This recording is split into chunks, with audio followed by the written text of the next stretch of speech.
පාට මාරු කරන ගහක් මේක. මේ දේවල් නොදැන හුස්ම ගත්තට කමක් නැහැ. මේ දේවල් නොදැන මැරිලා යන්න නම් ලෑස්ති වෙන්න එපා. ඒ නිසා ඔයාලා මේක අනිවාර්යයෙන්ම දැනගන්න ඕනේ දෙයක්. මොකක්ද මේ තියෙන්නේ සෙලජිනෙල්ලා විල්ඩොනෝවි කියන විද්‍යාත්මක නාමයෙන් හඳුන්වන ශාකය. ඔයාලට පේනවා ඇති. මම වැඩේට කලින්ම වැඩේ පෙන්නලා ඉන්නම්කෝ. මේ ශාකය මෙහෙම බැලුවට පස්සේ නිල් පාටට පෙවුනට බලන්න. පොඩ්ඩ හැරෙව්වට පස්සේ මෙයා කොළ පාට එනවා.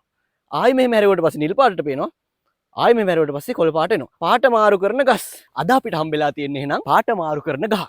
එතකොට මේක මේ විදිහට එක පාටක් මෙහෙම බැලුවම තව පාටක්. ඔන්න ඔය විදිහට මේක පාට මාරු කරන්නේ කොහොමද කියලා මම දැන් පැහැදිලිව කියලා දෙන්න හදන්නේ. ඒ නිසා මේ වීඩියෝ එක ඉවර වෙනකම්ම බලන්න දුවේ පුතේ. ඉවරකම් බැලුවොත් ඔයාලට මේ ශාකවල විතරක් නෙමෙයි අනිකුත් කොළ පාටට පේන ශාකවලත් ඒ පාට තියෙන්නේ කොහොමද කියලා ඔයාලට පැහැදිලි අවබෝධයක් ලබා ගන්න පුළුවන්. ඒ වගේම විශේෂ දෙයක් කියන්න ඕනේ මේක ලංකාවේ ආවේනික හෝ දේශීය ශාකයක් නෙවෙයි. මේක ලංකාවට දශක කිහිපයකට කලින් විසිතුරු ශාකයක් විතර හඳුන්වා දීපු ශාකයක්. හැබැයි වර්තමානයේ වෙද්දි නම් නැචරලයිස් වෙමින් එහෙම නැත්නම් දේශීය වෙමින් පවතින ශාකයක් කියලා කියන්නත් පුළුවන්. ඉතින් මේකෙදි මේ ශාක පත්‍ර බැලුවම ඔයාලට පේනවා නිකන් පයින් ශාකයක හැඩේ වගේ පේනවනේ. ආන් ඒ නිසා තමයි මේක සෙලජිනෙල්ලා කියන ගණයට ඇතුළත් කරලා තියෙන්නේ. ඒ වගේම මේකට විල්ඩනෝ කියලා නම දාලා තියෙන්නේ ප්‍රසිද්ධ ජර්මන් ජාතික උද්භිද විද්‍යාඥ කාල් ලුඩ්විග් විල්ඩනෝව සිහි වෙන්න. ඕන් ඉතින් වේගෙන් ඒ ටිකත් කියලා දැම්මා. ඔලුවට දාගන්න හොඳේ. මේ ශාකවලට වර්ණ ලැබෙන්න හේතු දෙකක් බලපානවා. එකක් තමයි රසායනික වර්ණක. අපි කියන්නේ පිග්මන්ට්ස් කියලා. අනිත් එක තමයි මේකේ තියෙන මේ ශාකේ පත්‍රයේ මතු පිට තියෙන ව්‍යුහාත්මක වෙනස. එතකොට ඒ වගේ වර්ණ වලට කියනවා අපි ව්‍යුහාත්මක වර්ණ කියලා. එහෙම නැත්නම් මයික්‍රෝ ස්ට්‍රක්චරල් කලර්ස් කියලා. දැන් මේකෙදි එහෙනම් මේ ශාක පත්‍ර වලට දැන් මේ සාමාන්‍ය ශාක පත්‍ර වලට කොළ පාට ලැබිලා තියෙන්නේ. හරි. මෙතන ඉන්නවා මේ කොළ පාට තව හාදයකුත් ඉන්නවා. ඒතර මේ වගේ ශාක පත්‍ර වලට කොළ පාට ලැබිලා තියෙන්නේ හේතුව තමයි මේ සූර්යාලෝකයේ අපි දන්නවනේ සුදු පාටයිනේ සූර්යාලෝකය අපිට පේන විදිහට. එතකොට මේ සුදු පාට උනාට මේකේ පාට හතක් තියෙනවා. අර කියන්නේ දේදුන්නේ වර්ණාවලිය කියලා. රතු, තැඹිලි, කහ, කොළ, නිල්, ඉන්ඩිගෝ, දම් කියලා ඔන්න වර්ණාවලියක් තියෙනවා. අපිට හැට පේන දෘශ්‍යාලෝකය කියන එක ඇතුලේ. වර්ණාවලියෙන් මොකද වෙන්නේ? මේ කොළ පාටට පේන ශාකවල මොකද වෙන්නේ? ඔය සියලුම වර්ණ ටික සූර්යාලෝකයේ සුදු පාට හැදලා තියෙන ඔය සම්පූර්ණ වර්ණාවලියම එකතු වෙලා. එතකොට ඔය වර්ණ ඔක්කොම මේකට වැටෙනට මේකෙන් සියලු වර්ණ උරාගෙන පරාවර්තනය කරන්න ආපහු කොළ පාට විතරයි. ආන් ඒ නිසා තමයි අපිට මේ ශාක පත්‍රය කොළ පාටට පේන්නේ. එතකොට මගේ මේ කොණ්ඩේ කළු පාටට පේන්නේ ඇයි?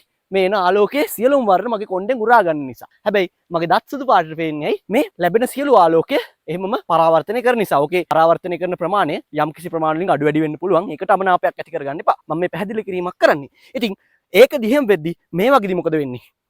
මේකේ අපි දන්නවා මේ ශාක පත්‍ර කොළ පාටලා තියෙන්නේ. එහෙනම් මේ කොළ පාට පරාවර්තනය කරන්නේ මේ ශාක පත්‍ර වල තියෙන මොනවයින්ද? ක්ලෝරොෆිල්.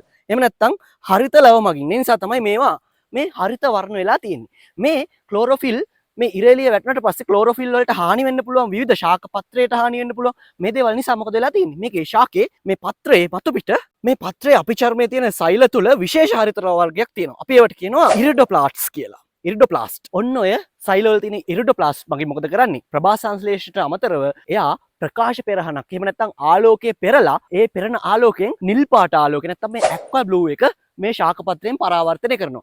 ආන් ඒ පරාවර්තනය කරන ආලෝකය තමයි අපිට මේ පේන්නේ. ඒ වගේම මේකේ තියෙන මේ ව්‍යුහාත්මක වෙනස නිසා අපි කියවනේ ශාක පත්‍රයේ මතු පිට තියෙන ව්‍යුහාත්මක වෙනස නිසා අපිට මේ ශාක පත්‍රයේ එක පැත්තකින් බැලුවම විතරයි මේ කියන වර්ණය පේන්නේ. දැන් අපි ශාක පත්‍රයේ මේ පැත්තට හරවලා බැලුවට පස්සේ ඒ ව්‍යුහාත්මක වෙනස නිසා පේන වර්ණය අපේ හැට අහුවෙන්නේ නැහැ. එතකොට එහෙන් බැලුවට පස්සේ මේක හරිම සරල කතන්දරයක්. එතකොට මේ වගේ ශාකවල මේ වර්ණ ගැනීම සිද්ධ වෙන්නේ පිග්මන්ට්ස් එහෙම නැත්නම් වර්ණක මගින් නෙමෙයි. මේ වර්ණ ගැනීම සිද්ධ වෙන්නේ මේ වගේ මේ ශාකයේ පත්‍රයේ අපිචර්මයේ පටක මත තියෙන ශුද්‍ර සැකැස්මේ වෙනස්කම් නිසා වෙන. ඒකට අපි කියනවා ස්ට්‍රක්චරල් කලරේෂන් එකක් තමයි මේකේ වෙන්නේ. නම් පිග්මන්ට්ස් නිසා නැත්නම් වර්ණක නිසා නෙමෙයි ස්ට්‍රක්චරල් කලරේෂන් එකක් තමයි මේ ශාක පත්‍ර මත වෙන්නේ. එහෙම නැත්නම් ව්‍යුහාත්මක වර්ණ ගැනීමක් තමයි සිංහලෙන් කිව්වොත් මේ ශාක පත්‍ර මත වෙන්නේ. නිසා මේකේ ශාක පත්‍රය අපි මෙහෙම බැලුවම එක පාටකුත් මෙහෙම බැලුවම තව පාටකුත් පේනවා. ලයිට් නිවල කරුවලේ මේක බැලුවොත් ඔයාලට කියන්නේ මොන පාටද දන්නවද පේන්නේ? ඔයාලා පුදුම වෙයි. මේක පේන්නේ කළු පාටට. ඒ කියන්නේ මුකුත් පේන්නේ නැහැ කරුවලේ. මොකද ආලෝකය අවශ්‍යයි. අනිවාර්යෙන්ම දෙයක් පේන්න. ඊට පස්සේ අපේ ඇහැ අවශ්‍යයි දෙයක් පේන්න. ඒක ඔයාලා දන්නවා. එතකොට මේ වගේ දිලිසෙන ශාක පත්‍ර වලට අපි කියනවා ඉරිඩසන්ට් ෆෝලියේජ් ප්ලාන්ට්ස් කියලා තමයි. අපි මේ වගේ දිලිසෙන ශාක පත්‍ර වලට දිලිසෙන දෙරත ඔබේ නෙමෙයි දිලිසෙන පත්‍ර ඔබේ නැහැ අමතක වන්නේ නිල්වි ඉන්න තරම් සෙලජිනෙල්ලා විල්ඩොනෝවි වගේ කියලා මොකක් හරි අපිට ඔය වගේ හදිස්සියට ලියා ගන්න පුළුවන්. ඒ නිසා දුවේ පුතේ මේ බාහිර ලෝකයේ අපිට දකින්න ලැබෙන අපේ වටපිටාවේ පරිසරයේ දකින්න ලැබෙන දේවල් හරිම පුදුම සහගතයි කියලා හිතුවට ඒ පුදුම ඇතුලේ දේවල් පැහැදිලිව විස්තරාත්මක කරුණු හැංගිලා තියෙනවා. ඉතින් අපි කරන්න ඕනි මේ බලන්නකො මෙයා. දේවල් දැකලා පුදුම වෙවි ඉන්න එක නෙමෙයි ඒ දේවල් වලට හේතු හොයන එක. අර බුදුහාමුදුරුවෝ කියලා තියෙන්නේ හේතුප්පටිච්ච සම්භූතා හේතුබංගා නිරුජ්ජති කියලා. එනං අර වෙන මොකක් හරි එකක්. හේතුවයි හොයන්න ඕනි. හේතු හොයවට පස්සේ පුදුම වෙනවට අමතරව අපිට දෙයක් දැනගන්න පුළුවන්. එහෙනම් මේ ශාක පත්‍ර වල කලරේෂන් ගැන තවත් දේවල් තියෙනවා. දැන් අපි කතා කරොත් එහෙම ඔය සමහරක් ශාකපත්‍ර රතු පාට වෙලා තියෙන ඇන්තොසයිනින් වර්ණක නිසා. ඒ දේවල් ගැනත් ඉදිරියේදී වීඩියෝස් අරන් එනවා. ඒ වගේ තමයි මතක් කරන්න ඕනි මේ වෙද්දි ආරම්භ වෙලා තියෙනවා 3 4 5 පරිසර පන්ති සහ 6 11 විද්‍යාව පන්ති. ඒවටත් ඔයාලට සම්බන්ධ වෙන්න පුළුවන්. ඔයාලට මේ දැන් පේන නම්බරයට WhatsApp message එකක් දාන්න ඔයාලගේ ශ්‍රේණිය කියලා. එතකොට සම්බන්ධ වෙන්න පුළුවන්. ලින්ක්ස් ඉල්ලගන්න පුළුවන්. ඒ වගේම තමයි මේ ස්ට්‍රක්චරල් කලරේෂන් එකට බලපාලා තියෙන මේ මයික්‍රෝ ස්ට්‍රක්චර්ස් වැහුවොත් අපි පිරෙව්වොත් මොනවා හරි දාලා මේ වර්ණය නැති වෙලා යන්න ඕනේ. දැන් අපි ජලය දාලා බලන්න හදන්නේ. මොකද මෙතනින් කාණුවක් ගලාගෙන යනවා. වතුර යනවා. ඒ නිසා අපි වතුර ටිකක් දාලා බලමු මේ පත්‍රයේ වර්ණ වලට විපර්යාසයක් මොකක් හරි වෙනසක් වෙයිද කියලා. මොකද වර්ණ හදලා තියෙන ස්ට්‍රක්චර්ස් ඇතුළට වතුර ගියාට පස්සේ ඒක සමතලා වෙනවා. එතකොට ආලෝකයට විවිධ විදිහට පරාවර්තනය වෙන්න බෑනේ. ඒ වගේම තමයි අනිත් දේ අපි දන්නවා නැනෝ ප්‍රමාණයේ සිදුරු නම් එහෙම නැත්නම් ජල බිඳුව වලට වඩා කුඩා සිදුරු නම් ඒ වස්යෙන් ජල බිඳුව යන්නේ නැහැ. එතකොට උඩින් ජල බිඳුව රැඳෙනවා. ඉතින් කොහොම හරි අපි බලමු පිරෙන්නේ නැතුව රැඳිලා හරි මොකක් හරි කොයි වගේ දෙයක්ද වෙන්නේ කියලා. මේ පාරක් අයිනේ මේ තැන තියෙන්නේ ලස්සන ශාක ටිකක් තියෙන නිසා නැවතුනේ. කොහොම හරි අපේ වෙලාවට අපිට අපේ පරීක්ෂණය කරලා බලන්න කාණුවක් තියෙනවා. ඉතින් ඕමයි. මේ වගේ එකට අපි වතුර ටිකක් දාලා බලමු. පේනවද?